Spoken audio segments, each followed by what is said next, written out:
when this is done, when this is done, and the young become old, and the old become elders, and the elders become spirits, and the spirits, what can be said of them? That they who have traveled to a far country, the far country returns them, but only when they are done. To journey, therefore, on from that place to the great pyramid of Saqqara, or riding the late express train to Brooklyn. The philosopher, how he ended up where he began. And the poet, something he thought yet might bring back that hour in the grassy field that neither Wordsworth nor Okigbo saw the need to reveal the secret of this mystery. The young, they will become old, and the old will become elders, and the elders, spirithood awaits them when this is all done. And that our God not fail us, a prayer said at morning light, but also at evening time. A rose claims the name for itself. The roses not belong to Umberto alone. And we, who were not invited to the feast yet, we came to the table anyway. Jerusalem is builded there.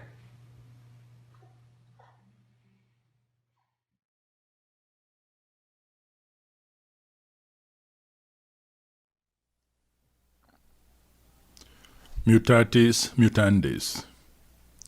Changes come and go. The going of changes after they have come is not itself something which changes. It is something which we know will not ever change. The sum of what we divide is less than the whole from which our divisions are made. Thus, when we cleave Ohio, we are bound to get one Cleveland together with some other cleaves.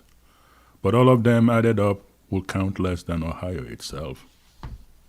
And so on this matter of the significance of the medulla oblongata, consider it now and always that the sum of what goes on there is not to be confused with the total output of the brain's own body.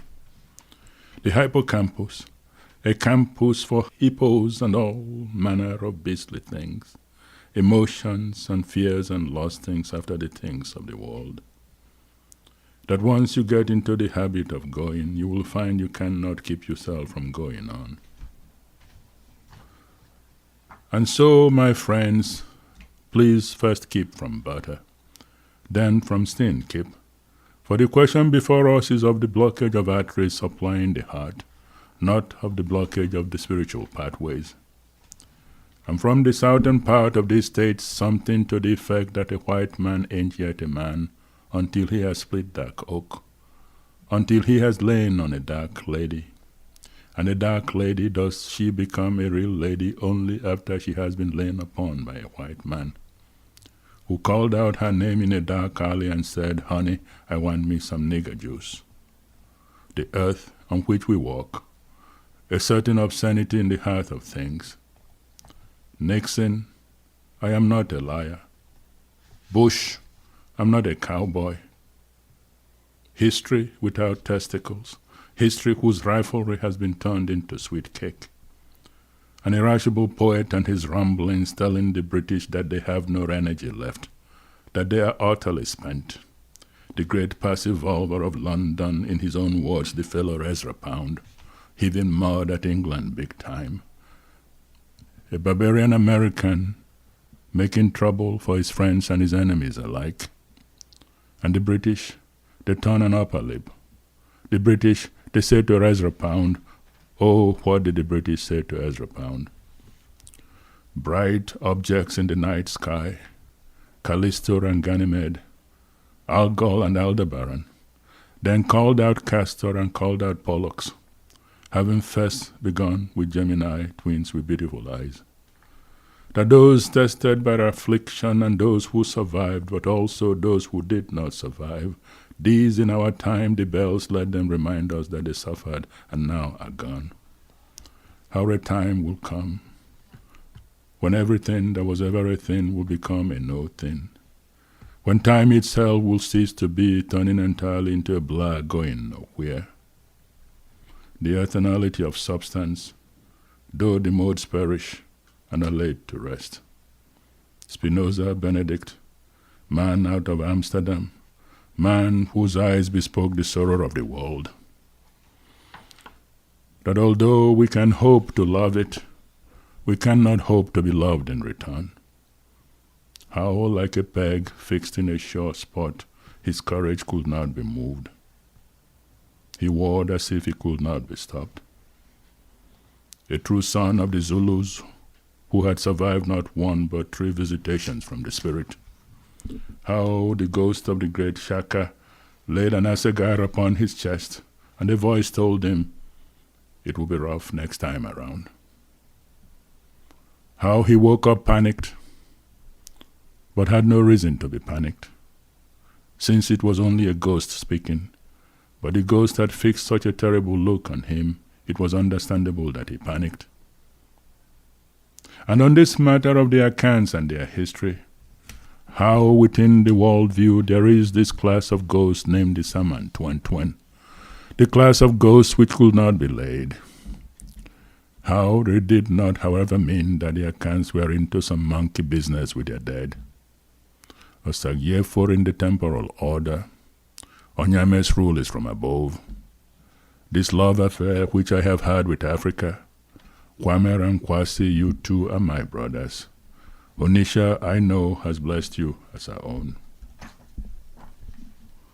Espresso, cappuccino, arancata, the things we did when time was young, one cup after the other, sipping it up with the babes, days without end.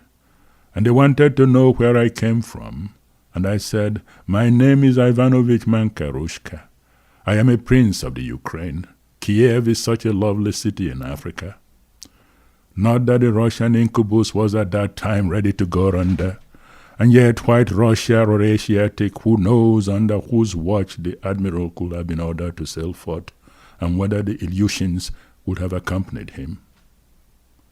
The Asia of the new Tsars, but also the other Asia out there, and of course the continent of Africa, plus the Americas out of America itself, all that are now intent on claiming a voice. They make loud note that empire can kiss itself goodbye, that what happened then is now a damn thing, that now is all that counts, and this now it wants no damn thing to be part of itself, unless the damn thing be part of a rooted past. Honduras and Guatemala, and other places where the Mayans lived. And had you asked them why they disappeared, they would have said they got tired of all those rainforests and of the mosquitoes which were as big as elephants. Tikal and Copan, where the downpour could hit your head so hard you'd think the devil was knocking to take your brains out. Which of course brought us to Deleuze and Derrida, and also to Foucault, the French kicking butt when it comes to alterity. Alterity, the very word, is like pepper. And pepper it was they discovered in Florida on the night that darkness fell, and no one remembered that earlier it had been day. How a child dimpled or pregnant is not a child, not therefore to be counted. But then a totality of all totalities, where in heaven is that to be found? And where under heaven could it be counted? That if politics cannot bring peace, then one must find peace elsewhere inside the stone walls of a church, the stone walls of a temple or mosque. How these Sundays in ordinary time, how really not ordinary they are. A kind of food unknown to the forebears, but which now sits comfortable on the plate. And regarding the question of the separation of church from the state, of state from the church. The young have they not said, who cares?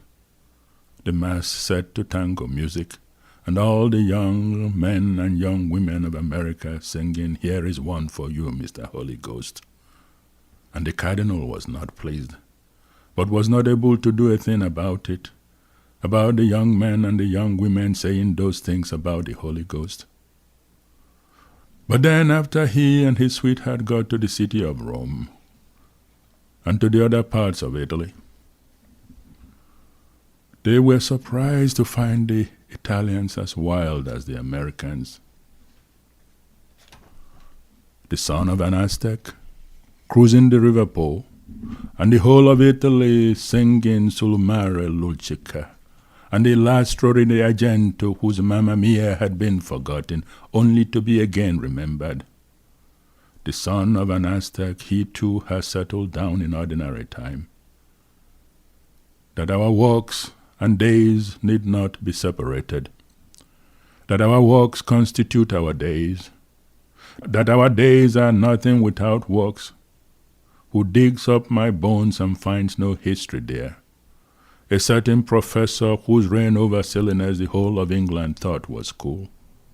The said Mr. Trevor Roper, high-stepping and in tweeds, he says, "Who the hell are you guys? The Queen of England is not your mother, nor is the King of England your father." Of so many stars out there which are so whacked up, we are no longer sure about the stability of the material universe, and whether the whole thing will be around tomorrow, or may even right now disappear, with no trace whatsoever of their own yesterday. So many galaxies of the ring class in that region of the night sky, and within them young massive stars with muscular build, so full of energy, so hot. And then there are the older stars, somewhat tired, all yellow and all mellow, all telling the young stars to cool it. Tierra del Fuego, so far away, way out there somewhere at the other end of the world. Penguins and sea lions on beaches with icy waters all around them, and the sun, when it shines, will end up eating your skin alive. A bow that is tightly drawn, and in the chest of the horseman drawing the bow a tightness he did not know was there. And you ask, what is the measure of our aims? The acts that our aims accomplish, or the thing inside each of us that is the source of our aimings? A man may be a woman who does not have an answer to this question. It is all right for the man or woman not to have an answer to the question. It is all right for the man or woman to still lay claim to the world. And as to your question why poets feel they can say the same thing two different ways, let it be remembered that this is a question it is not legitimate to ask, though some may find legitimacy in the asking of it. And were the earth as you suppose to fall out of its orbit, there will be no place for it to hide. For the space between the walls, it is there for all to see. The world in its mystery swelling can only hide so much from both of us. A sun which is not our neighbor, but another which our neighbor is, and who knows what light each from the other casts. Is this then the basis of our genuflections, the basis of our walking proud? Maybe the basis is not for you or for me to decipher, but for you and for me to remember not to forget. An old man from Africa praying, may speech not choke us but be our companion now and in the future. And so a toast to Altair, the bright light in the body of Aquila the eagle, to Deneb, the tall light in Cygnus the swan, O Regulus and Arcturus, they guarding their homes. Milosevic of Serbia, he too was guarding his home. He too was wearing some panzer boots. Call home all you who are troubled, you will find more trouble there. The earth is where we live. The earth, it is the one place we may call home.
Thank you very much.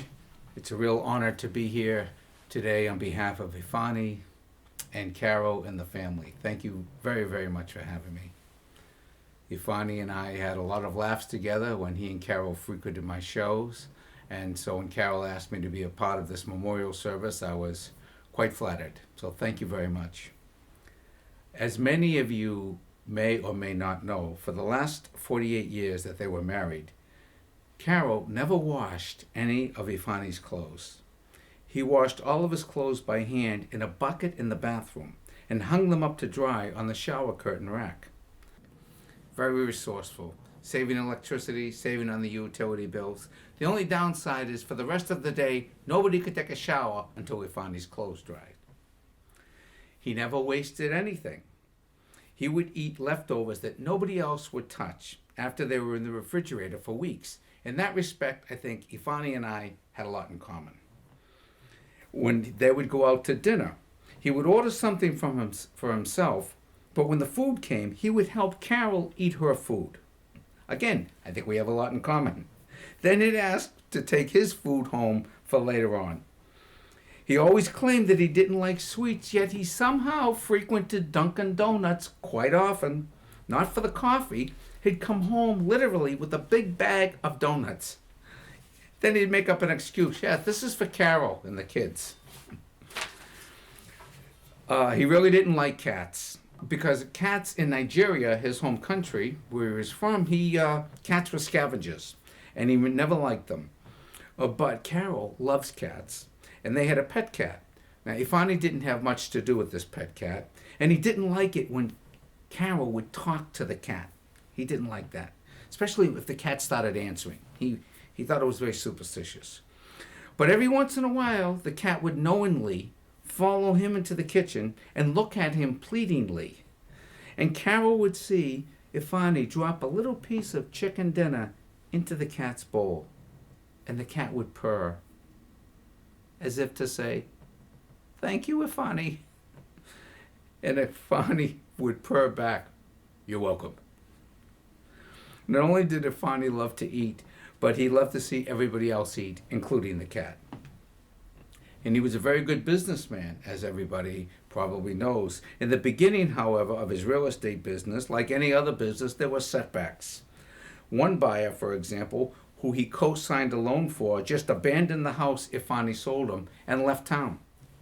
On another occasion, he found out that a group of young squatters inhabited one of his empty buildings. He went over to the house as quickly as he could, asking his good-sized nephew to come with him. And Ifeanyi was carrying a baseball bat. Now, just for the record, Ifeanyi never played baseball. He was a man of peace, but business was business. As a young man, he had a scholarship to Columbia School of Journalism, and he considered going into journalism, but he soon found out that newspapers work on a very, very tight deadline. And that was a problem for him because Ifeanyi moved very slowly. As a matter of fact, his nickname was Slow. Eventually, he realized the newspaper business was not for him. It's very hard to make newspaper deadlines when your nickname is Slow. It's like in baseball trying to steal second base when your nickname is Turtles. It's very, very tough. When he was an American scholarship student at Pomona College, in literature class, he once read one of Ezra Pound's cantos that spoke of the War of the Roses.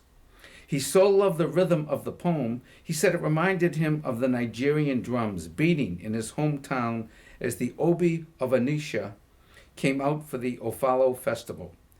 And that was the beginning of his love for poetry. And as we all know, Ifeanyi was an accomplished and very well published poet. And the poet is very sensitive. And as an immigrant and as a poet, he tried to use his poetry to build bridges between people, not walls. Very appropriate at this time and place in our country. He also loved to sing. One night he was singing his heart out with the audience at the Christmas Revels performance. And when it was over, the man in front turned around and said, "You have a beautiful voice." And Ifeanyi says, "Well, thank you very much." And his daughter said to him, "Dad, That was quite a compliment. Do you know who that is? No, who is that? Yo-Yo Ma. That is quite a compliment. He had a great sense of humor, and that's how we met. He would come to the shows with Carol, and after the shows, oftentimes we talked. And one of his favorite comedy bits was the bit that I used to do on bottled water.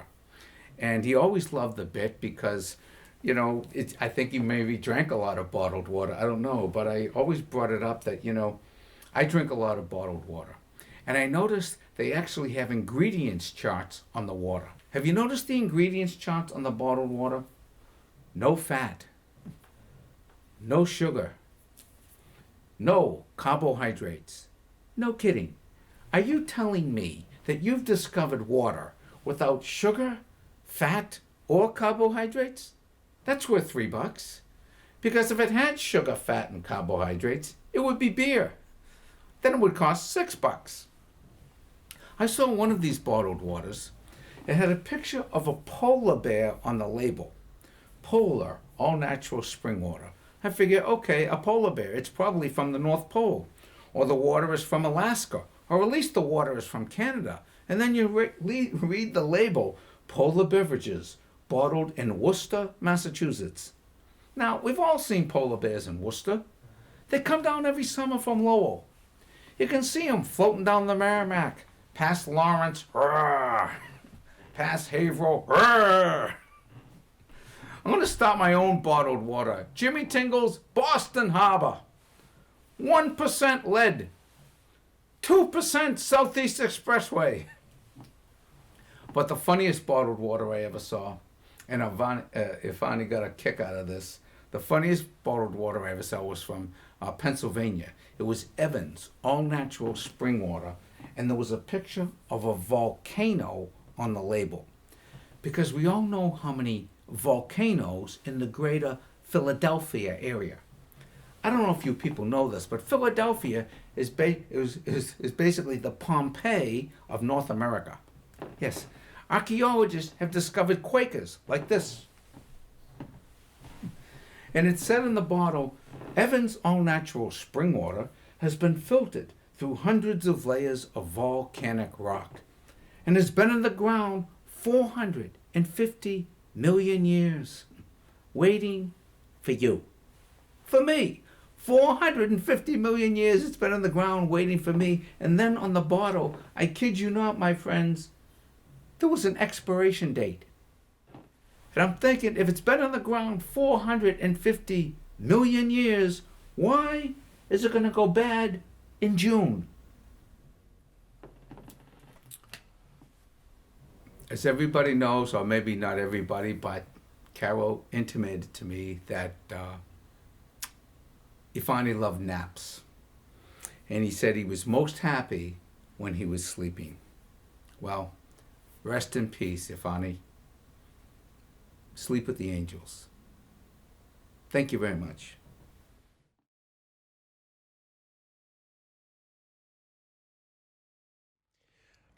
I'd like to read the following poem in tribute to Ifeanyi, who was a marvelous poet, scholar, benefactor of culture, especially as owner of the Grolier Bookshop, the oldest continuous poetry bookstore in America. I had the pleasure of working with Ifeanyi on the Grolier Bookshop project, and also of doing a couple of readings with him in the past decade, which left a lasting impression on me. His humanity, his visionary voice, his passionate language. We shared our feelings and stories about the tragic fates of Armenia and Biafra. And this poem I'd like to read is called After the Survivors Are Gone. I tried to imagine the Vilna ghetto, to see a persimmon tree after the flash at Nagasaki. Because my own tree had been hacked, I tried to kiss the lips of Armenia. At the table and altar, we said some words written ages ago. Have we settled for just the wine and bread, for candles lit and snuffed? Let us remember how the law has failed us. Let us remember the child naked, waiting to be shot on a bright day with tulips blooming around the ditch. We shall not forget the earth, the artifact, the particular song, the dirt of an idiom, things that stick in the ear.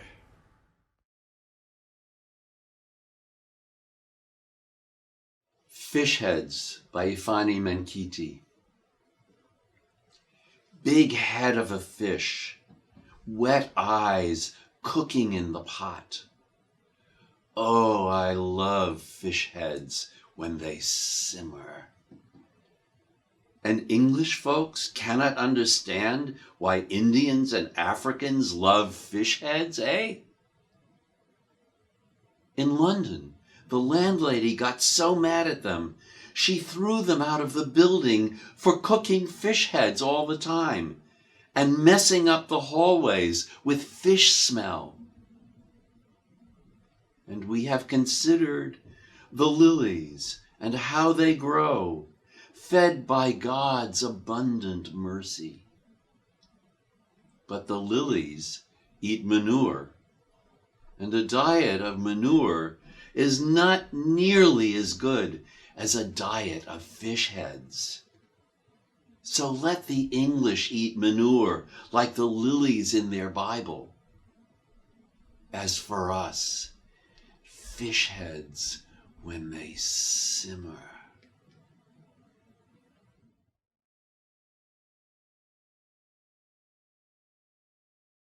I love that Uncle Ifeanyi was a professor, a poet, a philosopher, a real estate tycoon.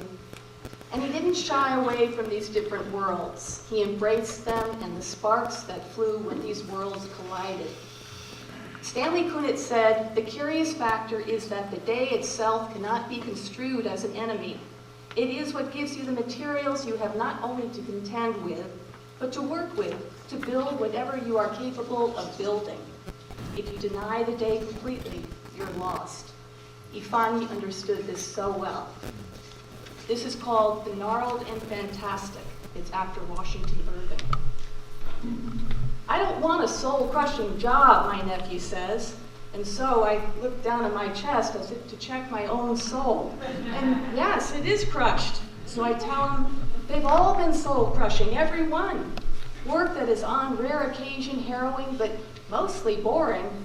Sometimes, Ian, if I'm sitting quietly in my chair at work, the lights go off because the motion sensor thinks I don't exist. I flail my arms to restore my station in the universe. I'll take my place among the other trillion cogs, even take a perverse pleasure in never standing outside the world's drill.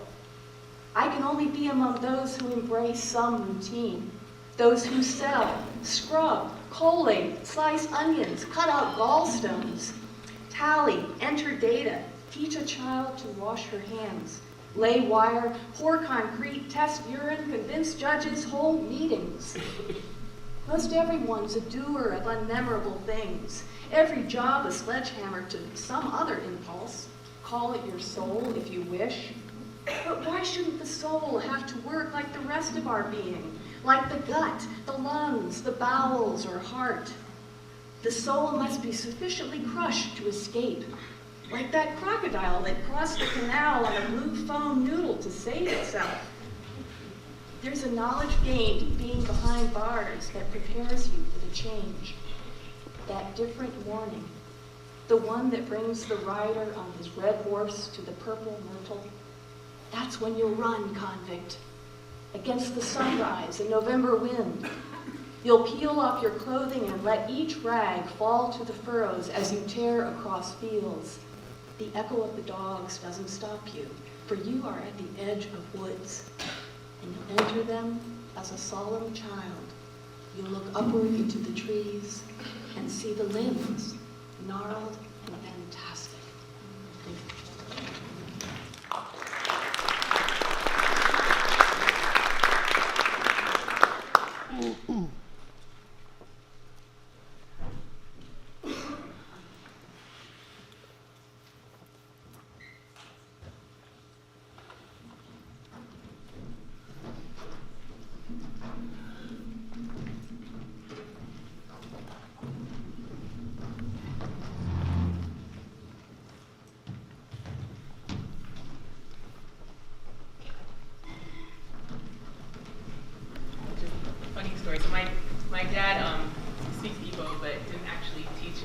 children Igbo, but we hear it around the house, and we have our lovely cousin who actually can speak it. So we actually have been singing this song incorrectly for, what, 30 years. I just found out tonight. And so we actually do speak Igbo. For those of you in the audience who do speak Igbo, please forgive our pronunciation or possible, takes on some of the words of this. What it means, though. Maria Ifeanyi is Our Lady, come to us in gentleness. Mary, come to us in gentleness.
na ibe ekene m Igbo proverbs. Chinua Achebe si na inu bụ mkpụrụ okwu asụsụ Igbo. Proverbs are the oil of the Igbo language. Ụmụaka bụ oyi mmụọ. Children are beloved by God.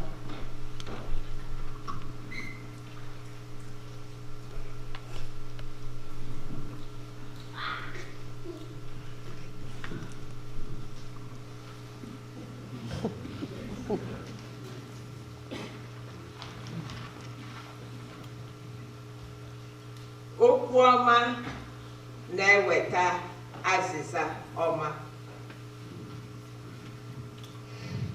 Kind words bring kind reply.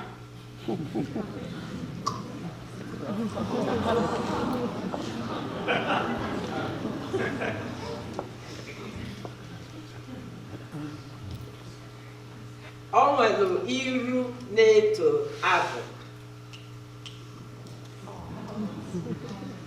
There is a face that befits singing.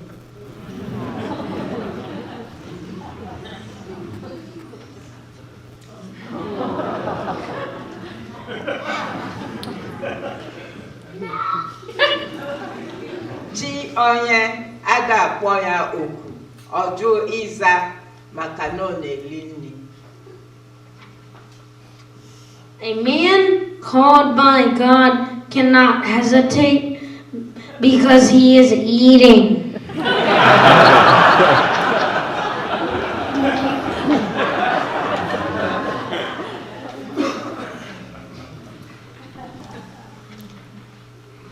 Ife okenye nọ n'anịfụ, nwata kwụ ọtọ amafụ ya. What an elderly man sees sitting down, a young man cannot see while standing.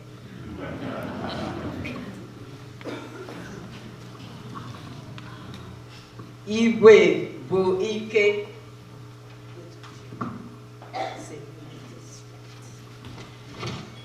Unity is strength.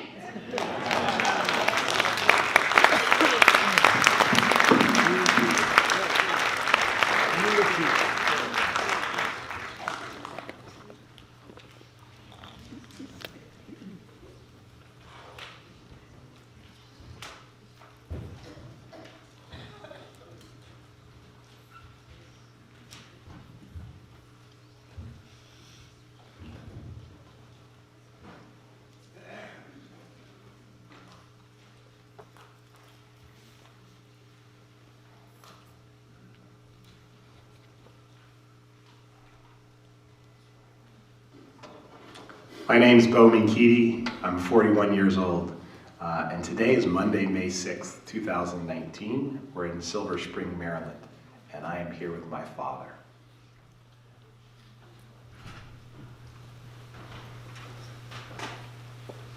What was your early school experience like?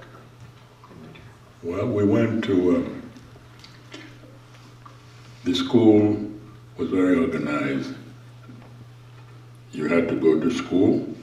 You also wanted to make sure you did your homework, so that was special. And the schools, the nuns and the priests made sure we did our work and didn't get into trouble. Yeah. What was the name of the school she went to? Well, St. Mary's Primary School, and then Christ the King College, which also was on Onisha. So this is a bunch of Irish priests, back then, So they were very close to, during the Civil War in Nigeria, many of them kind of stayed till the very end. And then they went back to Ireland, later on. And some of them stayed till the very end when the war got very bad. But I think at some point you really came to appreciate the sacrifice and the dedication of these priests. It was they did it for the love of God, but at the same time they really came to appreciate the community and I've always loved when I was teaching, it's what I call the principle of interpretive charity, that you can always, and yeah. You may be upset at something, you may be mad at something. Pull back. What I call the principle of interpretive charity. The interpretation, the things you see on the basis of which you upset or not upset, is it possible that an interpretation may have gone wrong?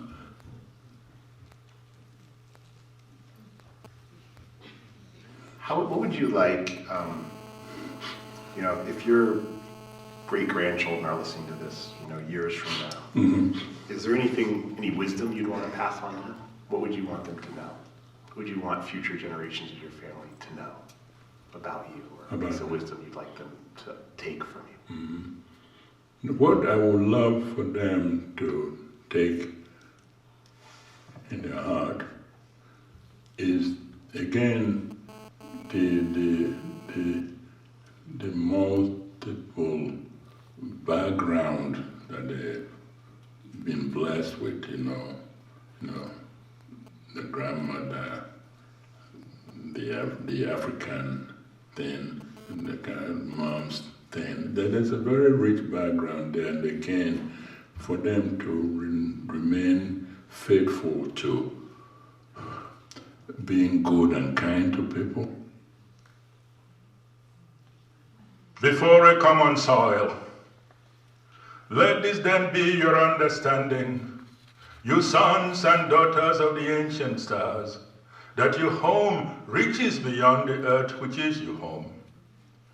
May you go forth across the land, and with the movement of flutes, celebrate the blessings which the gods have given you. May you catch the shifting of the light at the tip of the flute's tongue. And may you ask of the darkness that they remain with you, lest the light lose sight of whence it came. Oh yes, I have heard sung the power of which was not of the world, though the singer of it was in the world. And I have called out to you, children of an undivided earth, that you join your hands together and be of one accord before a common soil, lest the rivers cease to water the land, lest the voices of the singers be forever stilled. Oh yes, I have heard sung the power of which was not of the world, though the singer of it was in the world.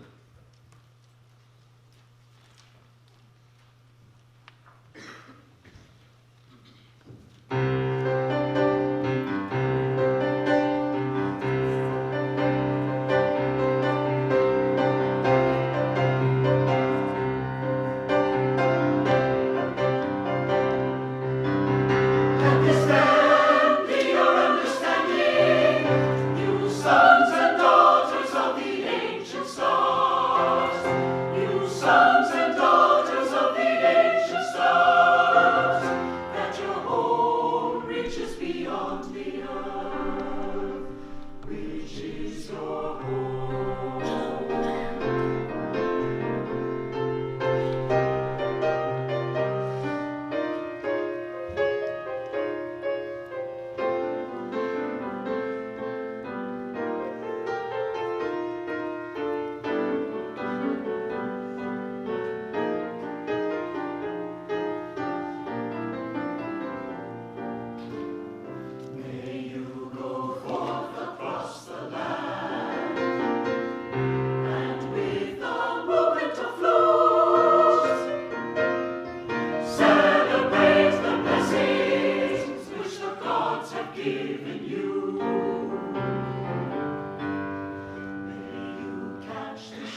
I should explain who these people are. We call it the Rebels Chorus. Rebels is an organization that's been going for almost 50 years in the Boston area, presenting amazing productions of celebrations of the winter solstice and many other things throughout the year.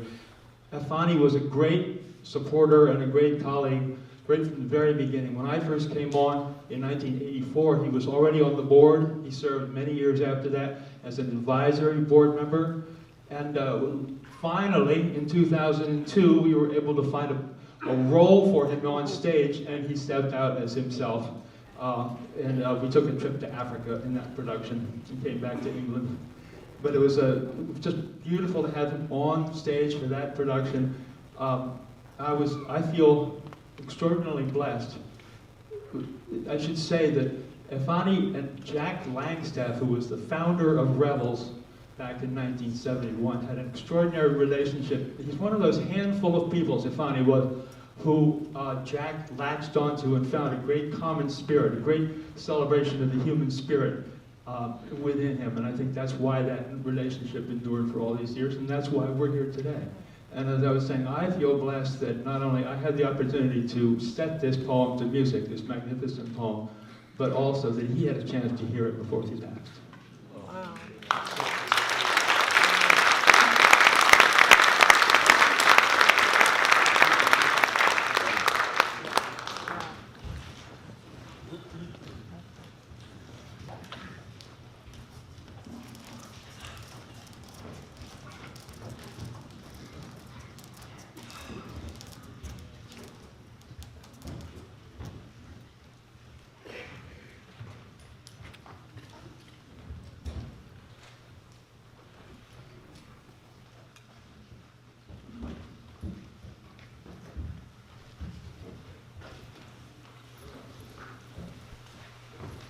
The Spirit will not descend without song. So goes the ancient proverb.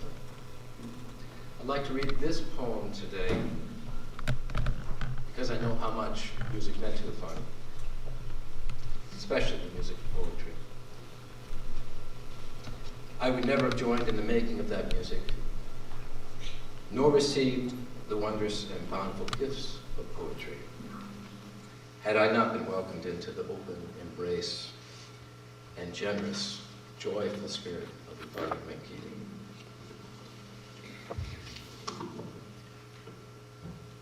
Upon hearing Amy Winehouse at St. James Church in Dingle,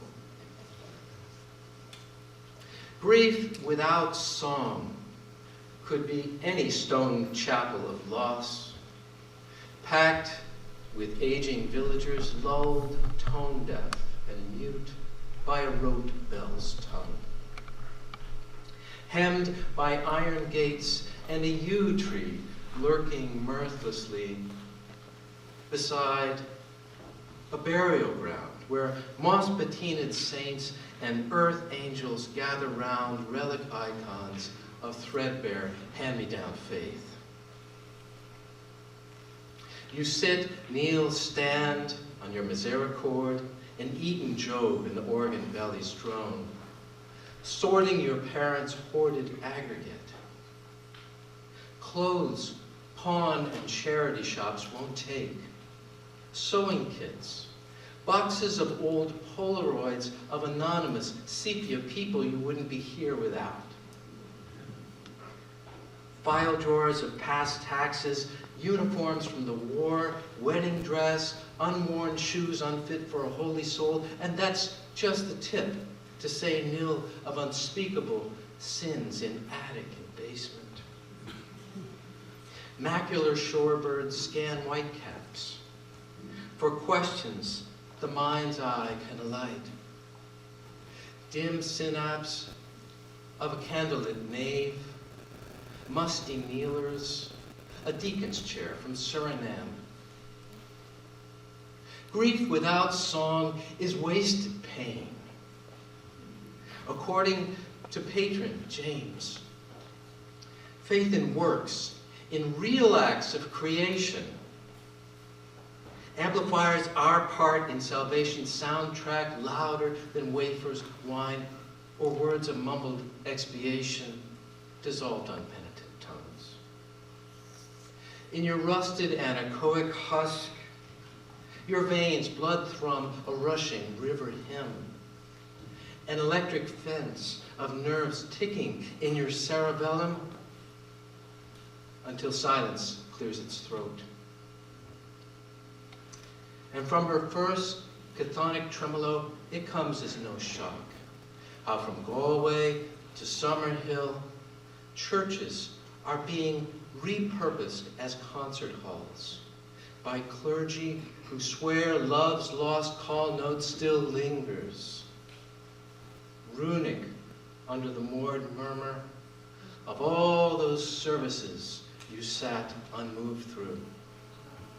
The supernal flatulence of organ bellows, at last revised in fidelity rare as a black velvet angel with spindly legs and mental hair.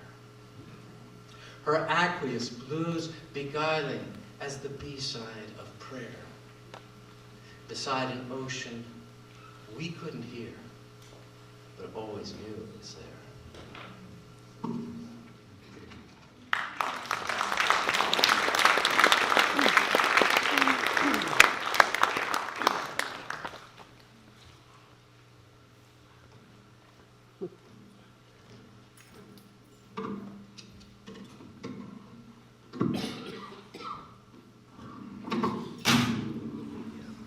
That's exactly how it's supposed to go.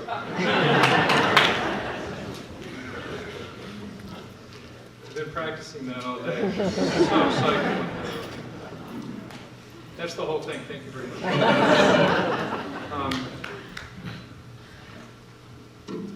It's a huge honor to be here and a huge honor to, I will say no Ifeanyi, because I feel it possible to speak of such a person in the past tense. I'm going to sing a song for you here, and if my wife Lucy Holstead, who some of you may know, is a professor at Berklee College of Music, she would be here, except this is her listening day when she has to determine what 10 or dozen songs will be part of the Women Musicians Network concert that happens every year at Berklee Performance Center, because she made it happen and keeps on making it happen. So anyway, Lucy says hello to you all. And she would also be singing this song with me, and she would be playing the piano really, really well. But instead, I brought a guitar. I decided not to even try to mess with the guitar, so I'm just going to use it to make sure I start on the right note. This song, is the volume okay? Okay. It's interesting to me. I've had the great fortune of knowing a number of people, including a man named Janendra Jain, who came from India, from a tiny village in the most impoverished circumstances, and like Ifeanyi, came to be, in the best sense of the word, a true citizen, proactively and generously of the world. He was an educator, an artist, a businessman, and he accomplished tremendous things, including being the father and grandfather of some of my favorite people and my wife's favorite people. This is called A Wheel That Spirals, and I wrote it for a celebration of his life. It was in Northern California. One of the great things that Janendra did, and one of the great things that, of course, I would say he has in common with Ifeanyi, is a dedication to education and to always looking ahead at what people are going to be doing in future generations. So this is called The wheel that spirals. It has something to do with how we start, and then I think how perhaps people become immortal by looking to others.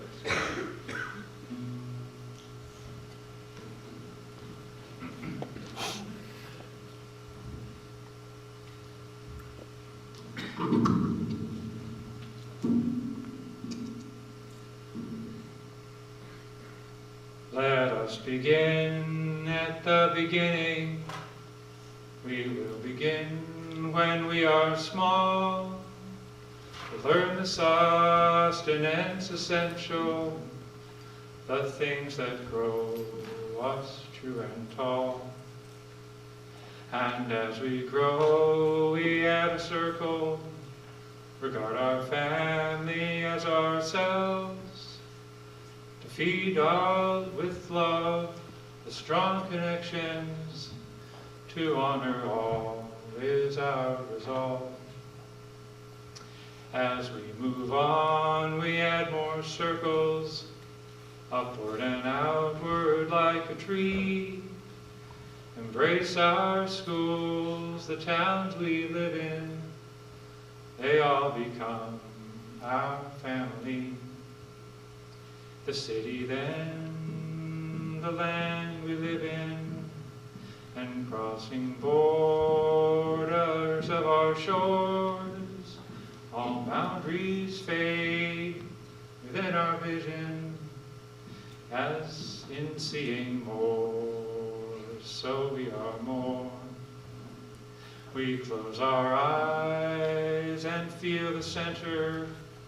We are the heart, we are the soul, a single spirit, all embracing the countless stories that unfold.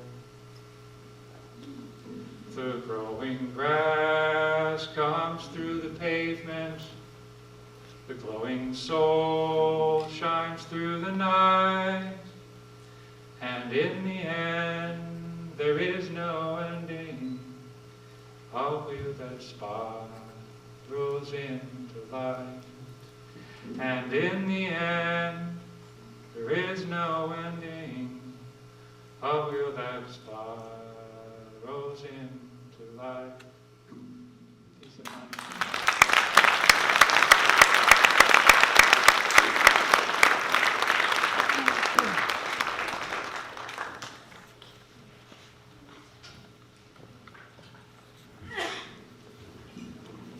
Top of the evening to you. My wife and I noticed a great ringing of the bells of St. Paul, and later that afternoon we learned that Ifeanyi had died.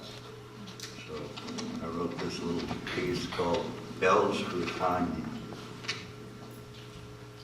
Death did not toll for Ifeanyi. The bells of St. Paul came on joyous, robust, their on and on ringing, an upbeat mystery to us this afternoon. What's that all about, we wondered, being neighbors of the church. We'd not yet heard the news, but now it's as clear as those bells.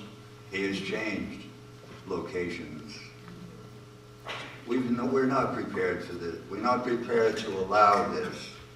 The suddenness shocks us. We love Ifeanyi. We favor him living forever.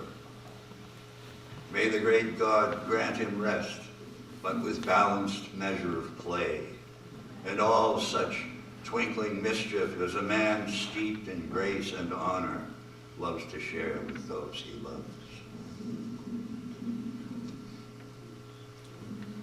And I'm going to chase that with a short Yeats poem that Ifeanyi happened to relish. He called it a lyrical gem. I think it is. Lake Isle of Innisfree. I will arise and go now, and go to Innisfree. And a small cabin build there, of clay and wattles made. 9 bean rows will I have there. A hive for the honey bee, and live alone in the bee loud glade. and I shall have some peace there. For peace comes dropping slow, dropping from the vales of the morning to where the cricket sings. There, midnight's all a glimmer, and noon a purple glow, and evening full of the linnet's wings. I will arise and go now, for always night and day I hear lake water lapping with low sounds by the shore. While I stand on the roadway, or on the pavement's gray, I hear it in the deep heart's core.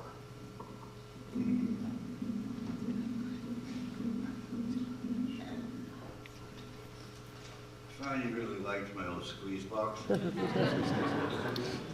least he said she did. Said what? I could always count on him for a particular request. So here it is. Ifeanyi.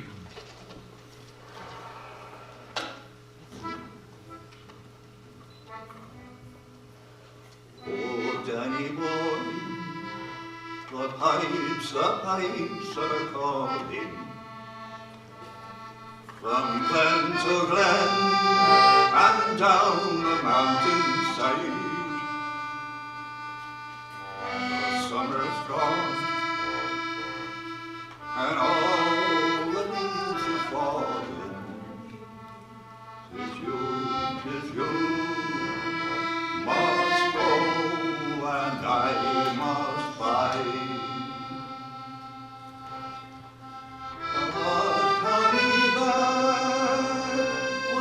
Summer's in the meadow, or when the valleys hush and white with snow, it's lately in sunshine or in shadow.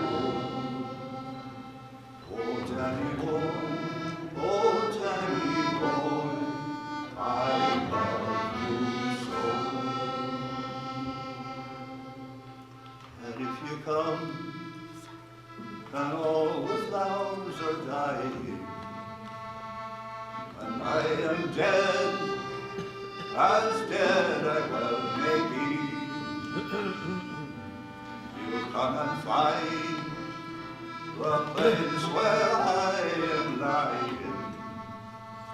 And kneel and say an Ave for me. And I shall hear those softly tread above me. And all my dreams will warm and sweet to me. If you but come and tell me that you love me, then I will rest in peace until you come to me.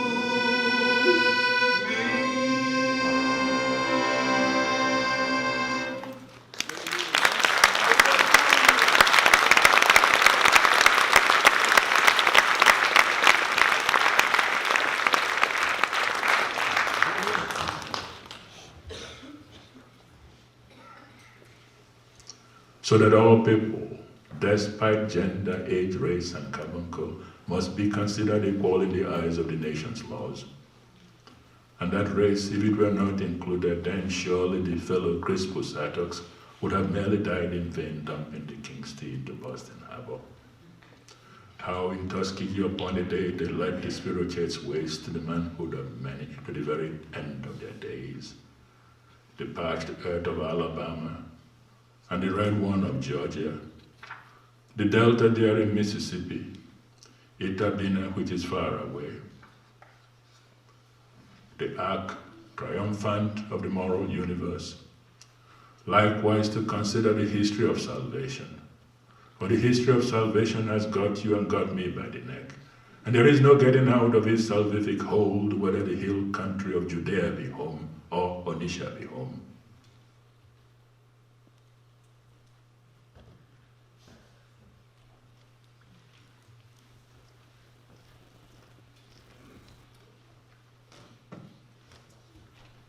We're very honored. We're very honored today to have with us prominent scholar and activist, Dr. Cornel West. Dr. West is the professor of the practice of public philosophy at Harvard University, and professor emeritus at Princeton University. At Harvard, he holds joint appointments at the Divinity School and the Department of African American Studies. Having written 20 books, produced 3 spoken word albums, and appeared in over 25 documentaries and films. Dr. West uses his prominence and platform to widely communicate his passion for the legacy of telling the truth and bearing witness to love and justice. It also just so happens that many years ago, as an undergraduate at Harvard University, Dr. West was a student in Ifeanyi's class. Dr. Cornel West.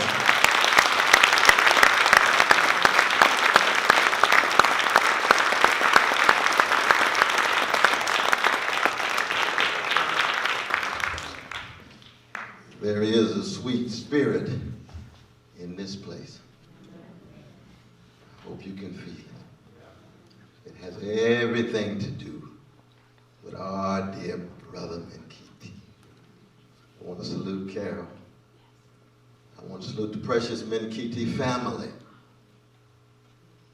For me, he was philosophic nobility, grounded in a Socratic humility.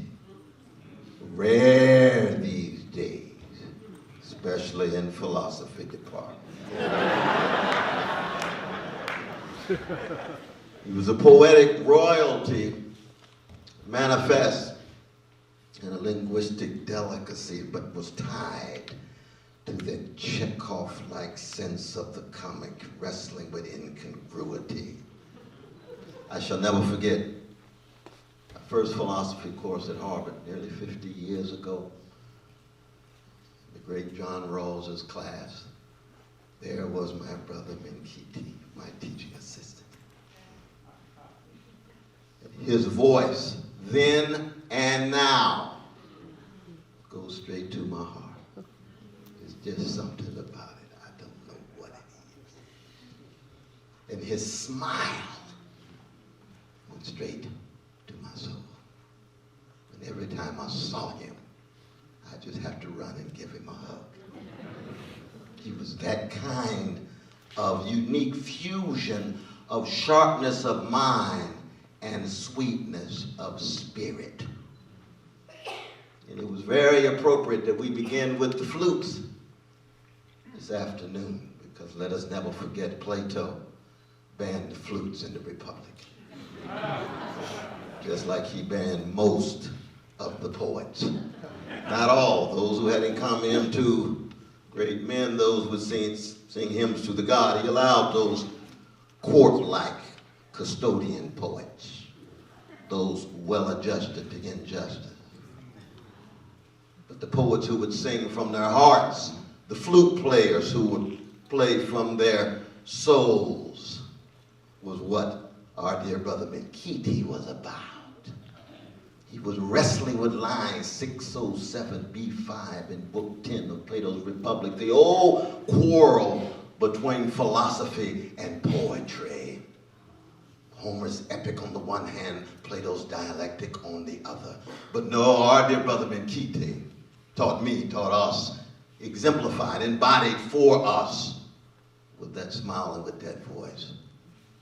A philosopher who would go to school with the poets, a poet who would go to school with the philosophers. How rare, especially in our day and time, where we're so hungry for someone who's full of so much kindness, gentleness, not just smartness, but wisdom. I could hear him saying, let the phones be smart, you be wise. Oh, that's my brother Menkiti. Oh, yes.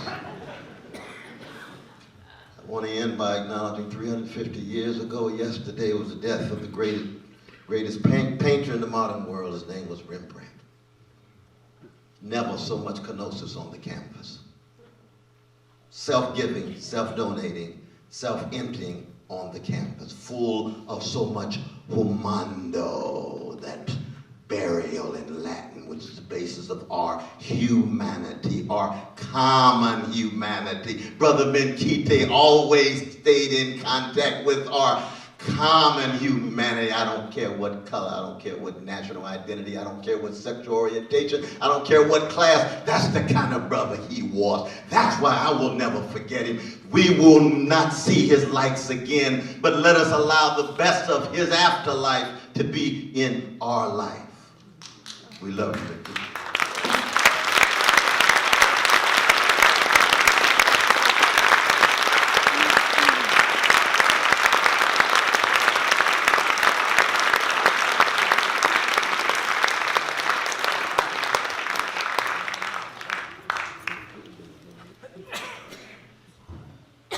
Geeks and double geeks, nerds and half nerds at MIT, and the young women of Wellesley, they talk, they make this very day ride in the Crystal Express to Boston. And an old professor, bone tired, wanting to get some sleep, asking that they leave the MIT boys alone. And Celia, she says to me that she and her friends have all been dreaming they were in heaven, rubbing shoulders with Einstein and with Galileo, having tea with Shakespeare in a tea room all fixed up with rare Michelangelos. The isness of is in the material world, the oddness of what in the noumenal, a mass which has a direct sort of relationship to energy according to the equation of Albert. Lake Waban, aglow under a steady sun, plus the green deer by severance leading up to Nuremberg Hill.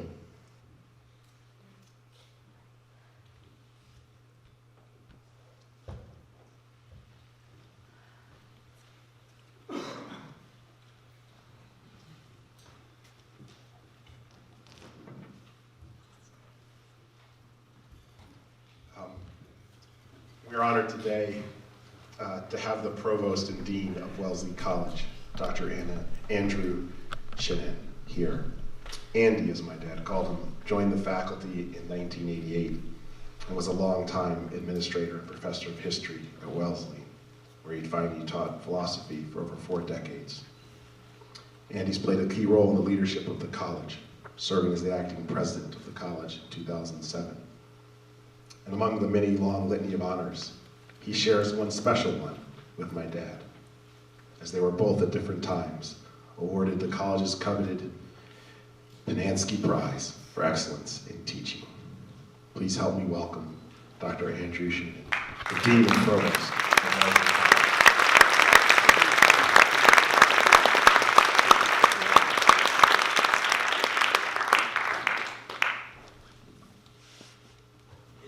It's a real honor to be here this afternoon to speak on behalf of Wellesley College. For 41 years, Ifeanyi Menkiti was a beloved and respected teacher scholar at Wellesley. When he came to the college in 1973, he brought entirely new fields of study into our curriculum.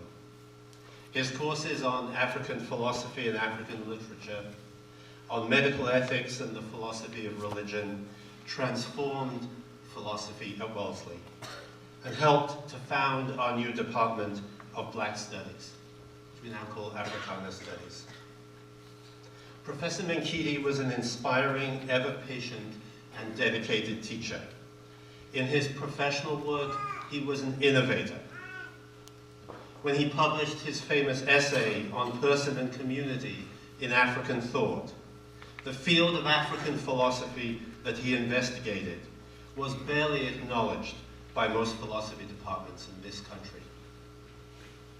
But wonderful as Ifeanyi was as a teacher and as a scholar, I'd like to remember him this afternoon as a colleague. In my many years of working with him, I always felt that his special genius was the quality of his commitment to living in community with his colleagues. In a time when faculty members have so many incentives to focus single-mindedly on their own scholarship, on pushing out more papers and taking more sabbaticals, rather than on serving their fellow faculty or students, Ifeanyi consistently put the demands of the college community first. In a time when the professional relationships among faculty members became increasingly transactional, Ifeanyi embodied a different, and many would say a better, model. He believed in the value of unhurried discourse among colleagues and of respectful listening. He was famous for not using email and for not being too bound by the clock. He would have been happy for department meetings to last for hours. As one of his former department colleagues told me recently, email communications with their one-sentence comments seemed to him a poor substitute for respectful face-to-face discussion and the concessions and allowances that would allow decisions to be made by consensus. Above all, in those times when the college found itself divided along cultural or racial or ideological lines, he felt a responsibility to work quietly to limit the human damage. In all such moments, Professor Menkiti was a mediator. If I may quote the words of his friend and my friend, Selwyn Cujo, no matter how controversial a topic was, no matter how heated an issue became, no matter how deep the personal animosities, Menkiti was there to bring calm to the situation and to pour balm on a troubled wound. No matter how angry we got or what side we were on, he kept his cool and could talk with all on each side of a conflict. Now, more than ever, Wellesley College, and I would say the world, needs the kind of generosity, equanimity, and collegiality and interpretive charity that Professor Menkiti exemplified. I'd like to end by quoting some words of his that I recently came across, characteristic words of healing and accountability written during one of those moments of conflict at our college. In small ways or large, he wrote, the task of recharging the space in which we have our common life here on this campus falls not just on the administration, but on each and every single one of us. It seems clear that if the elders do not handle their disagreements with tact and decorum, matters are bound to get complicated for the younger ones. And so, as the kids say, we've got to keep on trucking, behind the scenes, out of the limelight, each to each. That utterly humane, unheralded work behind the scenes, out of the limelight, each to each, made a huge difference for all of us who were fortunate to be there at Wellesley with Ifeanyi. And believe me, we will always be grateful.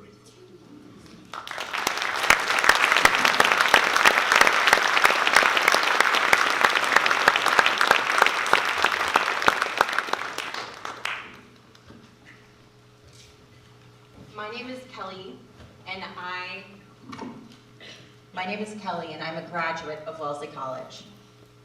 However, I'm not here to share stories of Professor Menkiti in the classroom. In fact, as a political science and French double major, I avoided the philosophy department. Yet there is no doubt that Professor Menkiti was the most treasured professor and noblest of teachers that I have ever had. Professor Menkiti spent the years of 2006 to 2007 helping me edit my brother's poetry and publish it. My brother Brian, whose nickname was Bo, died by suicide the day before I graduated from Wellesley in 2006. Professor Menkiti, a man whom I had never met, but whose reputation preceded him, kindly responded to a letter, not an email. He read some of Brian's poetry and said it was worthy of publication, and indeed, a gift to give. So I left California and returned to Boston that winter and spring as Professor Menkiti's devoted student, editing Brian's poetry. The year after I graduated Wellesley was no doubt the capstone year of my education. An education not only on poetry, but of life. Taking the bus to Cambridge in a frigid Boston winter, I would meet Professor Menkiti in our classroom, the Dunkin' Donuts in Harvard Square. The two of us, for months on end, with pencils in hand and papers galore, would debate over commas and word positioning for hours, high on caffeine and sugary treats. I can still hear his vibrant laugh. It was those treasured moments that brought nourishment to my 22-year-old broken heart. Professor Menkiti would have me at poetry readings at the Grolier, Carol welcoming me with her warm and sunny smile. And the two of them always encouraged me to join them at St. Paul's to listen to the young boys' choir. Even though I'm Jewish, I loved going to Mass and hearing those glorious voices. That next fall, my entire family flew out from California and Florida for the poetry reading of our final product, All Form. It was in many ways that celebration of my brother's life, and something we simply could not have done without Professor Menkiti. It's been 13 years since losing my brother. I've married and proudly introduced my husband and my eldest son to Professor Menkiti when I was at my last Wellesley reunion in 2016. I got to tell him that I had another baby boy and that I love my career. I'm saddened that my little boys won't have memories of the great man that helped to heal my heart. But I'm eternally grateful that they will get to turn the pages of their uncle's words and know that a brilliant poet and scholar, an angel who walked this earth, your husband, your father, our friend, was instrumental in making those words come to life. Talk about a gift to give. Professor Menkiti, you wrote in the preface to Brian's book, "I never knew Brian, but wish I did. We would have been good friends. As you leave this earth, which was your home, and join the sons and daughters of the ancient stars, I hope my brother can grasp your arm with the same devotion, love, and friendship you benignly shared with me.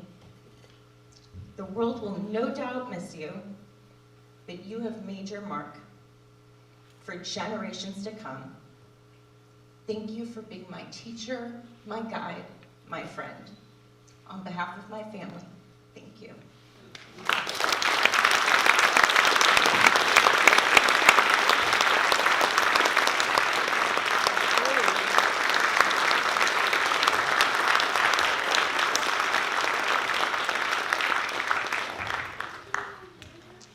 How would they read the dance among the Zulus?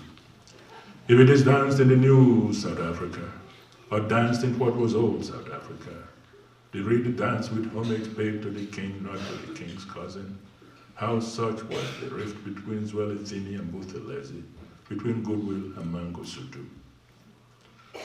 And if the reeds fall down and are broken, the state, if it falls, what dance will attend to its passing? The bearing of all peoples, the lair of their lands, to put ear to the singing rocks, to hear perhaps to know what might be the source of it all, the tribulations, but also the grace. Grace that has been brought into action in the middle of turnings, each of which was a verse to grace and its reach. The voice then of Ireland, the voice of Ginny McVeigh. O terrible mystery this day proclaimed, disturb my spirit now, and after give me rest.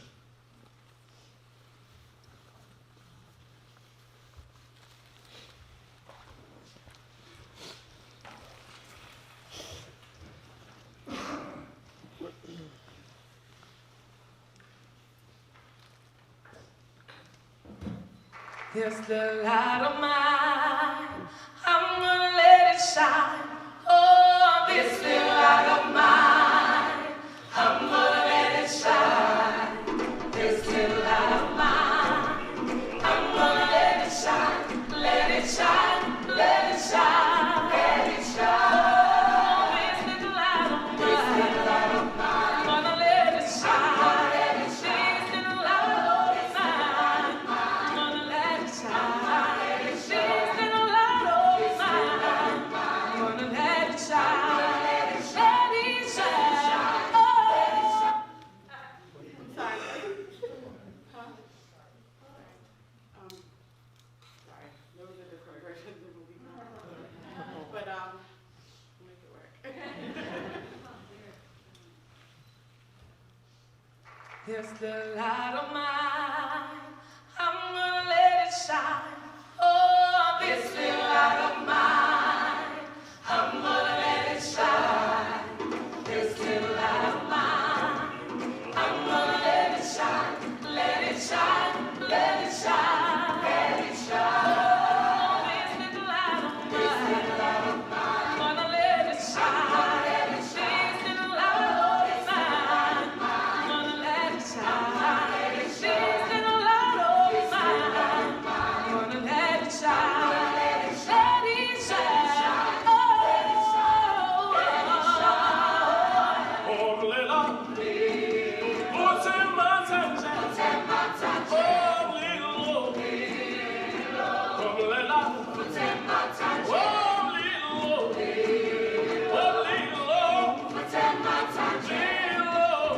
Little, what's in my sunshine? Oh, little, oh, little, what's in my sunshine? What's in my sunshine?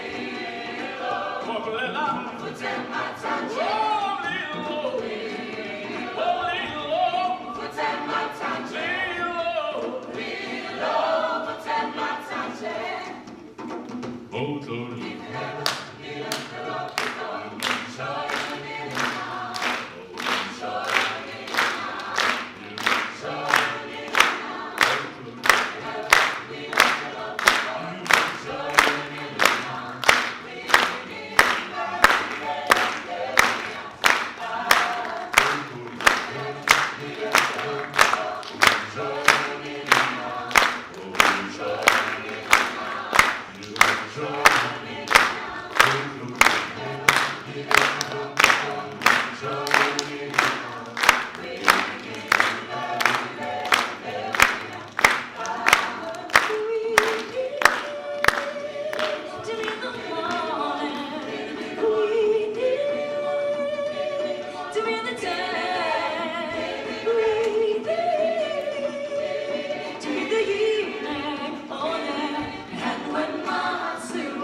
We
So one of the things I didn't inherit my father's wonderful poetry skills, or any of my sisters got all the musical talent. The only thing I got was the love of quotes, and so actually, I won't go into it. But one that's sitting in my head as I think about today's celebration is Helen Keller. Alone we can do so little. Together we can do so much. And our dad had a tremendous partner for 48 years, who was the together that made so much happen. So I want to ask my mom, who's probably hiding in the back somewhere, helping somebody get a chair, or worried about when it's nice and warm, she'll come down.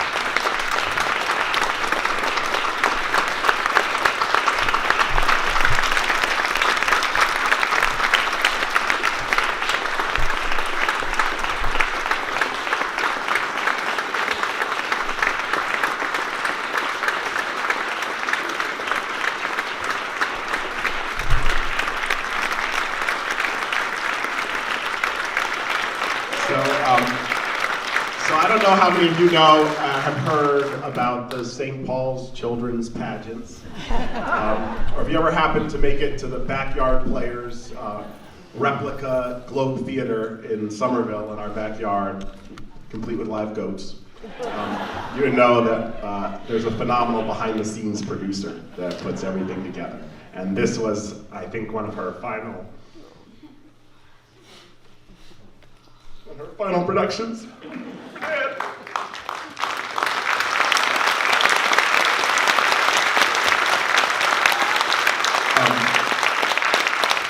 So when I got the chance to do StoryCorps with my dad just before he passed, I asked this question. Ask him, why do you love Mom? Like how did you know she was the right person to marry? And he said something that's kind of like, he said, because she's so efficient. She gets so much done. And he must have known that as a philosopher whose head was in the stars, he needed someone whose feet were planted steadily on the ground and always moving to make things happen. So Mom, this is quite a beautiful tribute to Dad. And you've always been the person behind there doing that. So I don't know if you want to say anything. You always don't want to say, you sure don't want to say anything? Okay. Sure? Okay. So,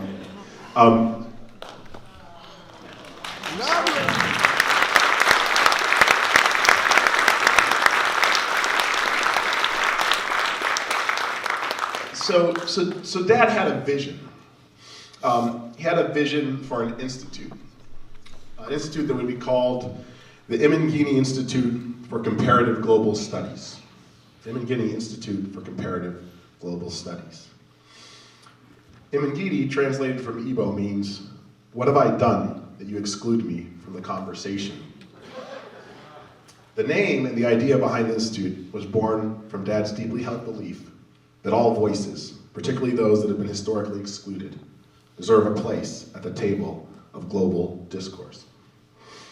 Our family is deeply committed to carrying out the vision of the Institute, and I'd like to introduce to everyone Dr. Ifeanyi Okeje, fresh off a 28-hour flight from South Africa.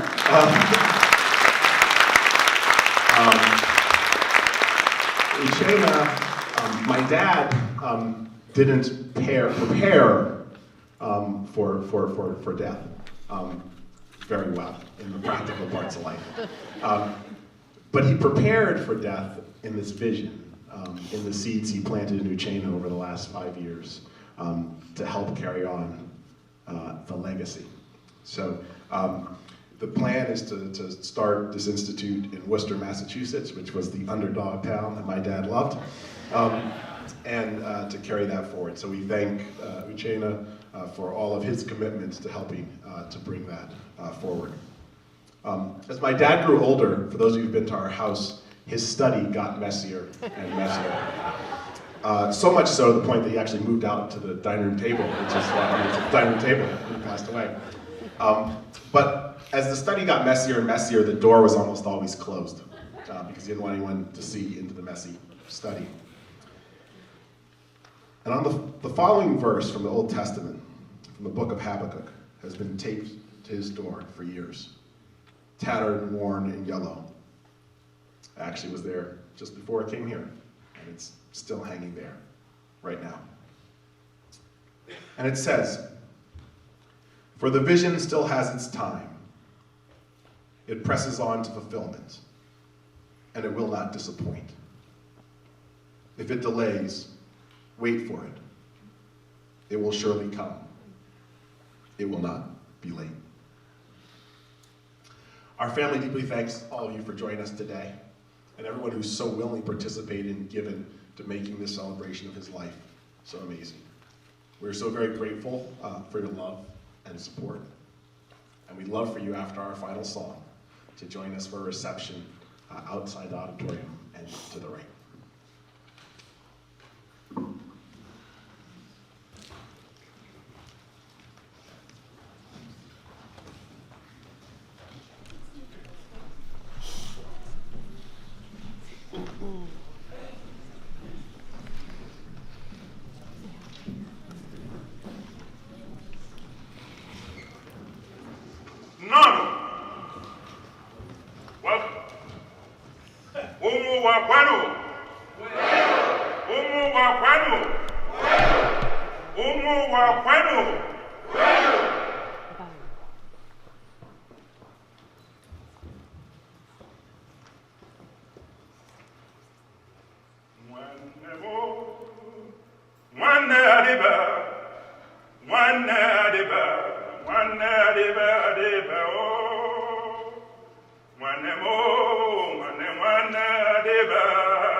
Acknowledgement of everyone here being brother and sister. So not the individual, but the collective brother and sister that you guys all are, and we all are together. And for some pronunciation, yeah, our cousin Menkiti is here from England, Nigeria via England, and our cousin Ella. Yeah, so they're gonna like pronounce it properly. So when you sing with us, you can sing along with us. So Uncle was pretty saying one name is sibling, brother or sister, and in the video I actually heard him just say a brother of the world. So it was just that common theme that Uncle had for everyone who was a friend, relative, brother, sister, uncle. Everyone was a brother to him. So it's one them, O. O is the emphasis on the brother or sister. And you have a number of different family and friends, dear family and friends who kind of came from all areas of the country who are going to sing it with us, and then you'll join us afterward. And George, Emily, thank you again for bringing more music to the stage. So we love you, believe you.